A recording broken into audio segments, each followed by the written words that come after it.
Dear students of class 10th, आइए इस video में हम नागार्जुन की ये कविता यह दंतुरित मुस्कान पढ़ेंगे। यह आपकी पाठ्य पुस्तक क्षितिज से ली गई है। इसमें पहले हम थोड़ा सा नागार्जुन, इस कविता के जो कवि हैं उनके बारे में हम जान लेते हैं। नागार्जुन का मूल नाम वैद्यनाथ मिश्र था। इनकी आरंभिक शिक्षा संस्कृत पाठशाला में हुई। श्रीलंका चले गए, घूमते रहते थे। इनका स्वभाव था, घुमक्कड़ स्वभाव के थे ये। तो ये श्रीलंका गए, वहाँ से बौद्ध धर्म में दीक्षित होकर आ गए। उसके बाद में इन्होंने बहुत सारी कविताएं लिखी, और जैसे कि इसमें भी दे रखा है, बहुत सारी कविताओं के नाम दे रखे हैं, उनकी काव्य कृतियों के नाम दे रखे हैं। युगधारा, सतरंगे पंखों वाली, हजार हजार बाहों वाली, आदि आदि बहुत सारी। और इसके बाद में इन्होंने बहुत सारी गद्य विधाओं का लेखन भी किया। ठीक है, तो आपकी जो पाठ्य पुस्तक है क्षितिज, उसमें इनकी 2 कविताएं दी गई हैं। यह दंतुरित मुस्कान और एक कविता है दूसरी फसल। तो पहले इस वीडियो में हम यह दंतुरित मुस्कान को पढ़ेंगे। आइए स्टार्ट करते हैं। तुम्हारी यह दंतुरित मुस्कान मृतक में भी डाल देगी जान, धूली धूसर तुम्हारे ये गात, छोड़कर तालाब मेरी झोपड़ी में खिल रहे जलजात, परस तुम्हारा पाकर ही प्राण पिघल कर जल बन गया होगा कठिन पाषाण।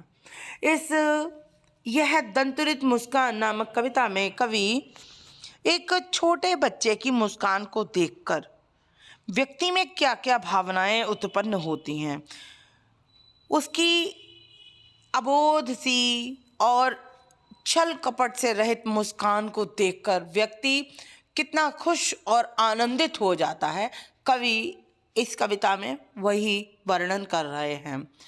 कभी अपने घर बहुत समय के बाद लौट कर आया है, और जब वो अपने बच्चे को देखता है, उसकी मुस्कान को देखता है, तो वो क्या महसूस करता है। इस कविता में वे अपनी भावनाओं का वर्णन कर रहे हैं। सबसे पहले दंतुरित का अर्थ जानते हैं। दंतुरित कहते हैं दांतों की पंक्ति को।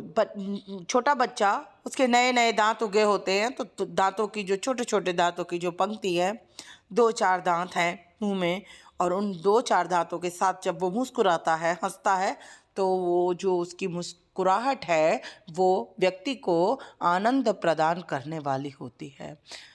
कवि कह रहा है कि तुम्हारी ये दंतुरित मुस्कान, मेरे बच्चे, तुम्हारी ये दांतों की पंक्ति के साथ ये जो मुस्कान है मृतक में भी डाल देगी जान। कह रहे हैं मरे हुए व्यक्ति में भी जान डाल सकती है। यहाँ कवि का मृतक से आशय है जो व्यक्ति नीरस हो चुका है, अपने जीवन से ऊब चुका है, भीतर से मर चुका है, जिसको जीने की चाहत ही नहीं रही है। ऐसे व्यक्ति में भी ये उत्साह का संचार कर सकती है। धूली धूसर तुम्हारे ये गात, छोड़कर तालाब मेरी झोपड़ी में खिल रहे जलजात। कवि कह रहा है धूली धूसर, धूल से सने हुए तुम्हारे ये गात, गात अर्थात ये अंग प्रत्यंग, ठीक है, हाथ, गाल, मुंह आदि आदि पर मिट्टी लगी हुई है बच्चे के। तो कवि कह रहा है कि ये जो धूल से, ये मिट्टी से सने हुए जो तुम्हारे अंग हैं, ये गाल हैं, तुम्हारे हाथ हैं, पैर हैं, ये धूल से सने हुए मुझे ऐसे प्रतीत होते हैं कि जैसे तालाबों को छोड़कर मेरी झोपड़ी में कोई कमल खिल गया हो। परस पाकर तुम्हारा ही प्राण पिघल कर जल बन गया होगा कठिन पाषाण। कह रहे हैं तुम्हारा स्पर्श पाकर ही, तुम्हारी मुस्कुराहट को देखकर ही कठिन पाषाण अर्थात कठोर पत्थर भी पिघल कर प्राणवान बन जाएगा, उसमें भी प्राण आ जाएंगे और पिघल कर वो जल बन जाएगा। कवि के कहने का आशय ये है कि अत्यधिक कठोर हृदय वाला व्यक्ति भी, जिसमें संवेदना नहीं है, जिसमें भावना नहीं है, उस व्यक्ति भी में वो व्यक्ति भी अगर तुम्हारी ये दंतुरित मुस्कान को देख लेगा, तो तुम्हारी मुस्कान उस कठोर व्यक्ति को, संवेदनाहीन व्यक्ति में भी संवेदनाओं के प्राण फूंक देगी, अर्थात उसमें भी भावनाएं पैदा कर देगी और वो पिघल कर मोम के जैसा उसका हृदय सरल हो जाएगा। इसके आगे है,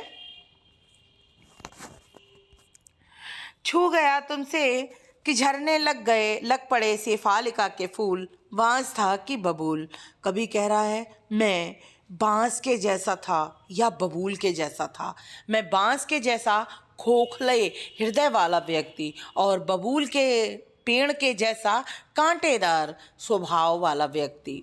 जो तुमने मुझे छू लिया तो ऐसा लगता है कि जैसे मेरे मन में शेफालिका की लता से जो फूल झड़ते हैं उस प्रकार से हृदय मेरा सुगंधित हो गया हो, मेरा हृदय उस फूलों की तरह कोमल हो गया हो। बांस और बबूल के जैसे हृदय वाला व्यक्ति भी फूलों की भांति कोमल और पवित्र हो गया है। तुम मुझे पाए नहीं पहचान, देखते ही रहोगे अनिमेष।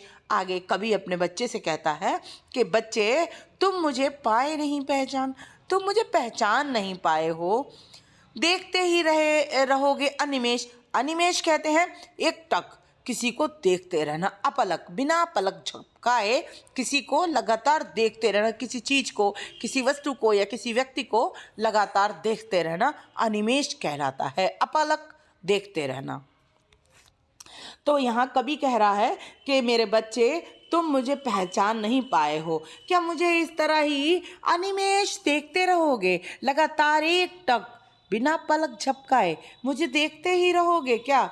क्योंकि कवि बहुत समय के बाद अपने घर वापस आया है और उसका बच्चा जो है वो उसको देख रहा है, पहचान नहीं पाया है। तो कवि कह रहा है कि तुम क्या मुझे ऐसे ही देखते रहोगे, थक गए हो, आंख लूं मैं फिर?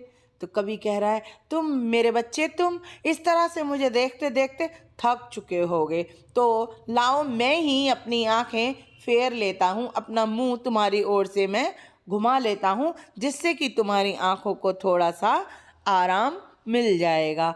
तुम थक चुके हो। क्या हुआ यदि हो सके परिचित न पहली बार, यदि तुम्हारी माँ न माध्यम बनी होती आज। कभी कह रहा है कि कोई बात नहीं, तुम मुझे पहली बार में नहीं पहचान पाए। कभी अपने बच्चे के द्वारा खुद के ना पहचाने जाने पर ना तो परेशान है, ना ही दुखी है और ना ही चिंतित है, ना ही उस बच्चे से या उसकी माँ से नाराज है, बल्कि कभी क्या कहता है, कोई बात नहीं, अगर तुम मुझे पहली बार में पहचान नहीं पाए हो, यदि तुम्हारी माँ न माध्यम बनी होती आज, मैं न सकता देख, मैं न पाता जान। कह रहे हैं कि तुम्हारे और मेरे बीच तुम्हारी माँ ही एक माध्यम है, तुम्हारी माँ के कारण ही मैं तुम्हें देख सका हूँ और तुम मुझे देख सके हो, मैं तुम्हें जान पाया हूँ और तुम मुझे देख सके हो। कह रहे हैं कि तुम्हारी ये दंतुरित मुस्कान और तुम्हारी इस दंतुरित मुस्कान को, तुम्हारी नन्हे नन्हे दांतों के साथ वाली ये जो मुस्कुराहट है, इसको मैं देख सका हूँ और मैं तुम्हें जान सका हूँ। इसका कारण तुम्हारी माँ है और वे ही मेरे और तुम्हारे बीच का माध्यम है। तुम्हारी आगे लिख रहे हैं, धन्य तुम माँ भी तुम्हारी धन्य, चिर प्रवासी मैं इतर मैं अन्य। कवि कह रहा है कि तुम धन्य हो मेरे बच्चे और तुम्हारी माँ भी धन्य है। तुम महान हो, तुम्हारी माँ भी महान है। चिर प्रवासी मैं इतर, इतर का अर्थ होता है कोई पराया, कोई पराया, और अन्य का अर्थ भी होता है कोई दूसरा, कोई पराया। कह रहे हैं चिर प्रवास, तुम धन्य, तुम माँ भी तुम्हारी धन्य। कह रहे हैं तुम भी धन्य हो और तुम्हारी माँ भी धन्य, एक दूसरे से जुड़े हुए हो तुमको अपनी माँ से बहुत प्रेम है और माँ को तुमसे बहुत प्रेम है। मैं ही प्रवासी हूँ, मैं ही दूर देश का रहने वाला हूँ और मैं अन्य हूँ, मैं ही दूसरा और एक पराये के समान हूँ। इस अतिथि से प्रिय तुम्हारा क्या रहा संपर्क, आखिर इसमें तुम्हारा दोष भी क्या है कि तुम मुझे पहचान नहीं सके हो।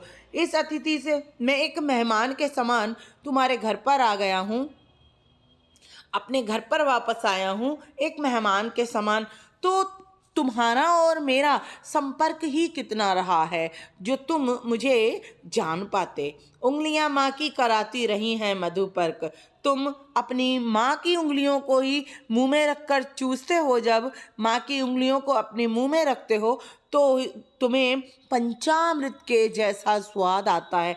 मधुपर्क कहते हैं पंचामृत को। पंचामृत को सभी जानते हैं। तो उसी पंचामृत का स्वाद आता है बच्चे को।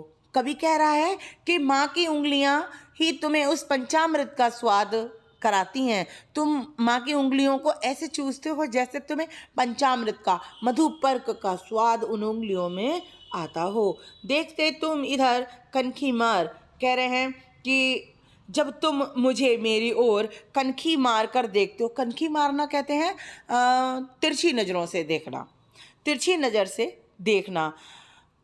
कवि कह रहा है कि जब तुम मुझे तिरछी नज़र से देखते हो और जब होती जब की आंखें चार, जब तुम्हारी नज़र मुझसे मिल जाती है तब तुम्हारी ये दंतरित मुस्कान मुझे लगती बड़ी ही छविमान। जैसे ही मेरी और तुम्हारी आंखें मिलती हैं, जैसे ही मेरी और तुम्हारी नज़र मिलती है, वैसे ही तुम मुझे देखकर मुस्कुरा देते हो। अपने ये छोटे छोटे दांतों की पंक्ति वाली मुस्कान बिखेर देते हो जो कि मुझे अत्यधिक मनमोहक प्रतीत होती है और मेरे मन को आनंद से भर देती है। इसके साथ ही ये कविता समाप्त हो जाती है। आशा करती हूँ आप सबको ये कविता पसंद आई होगी और ये वीडियो भी अच्छा लगा होगा। धन्यवाद।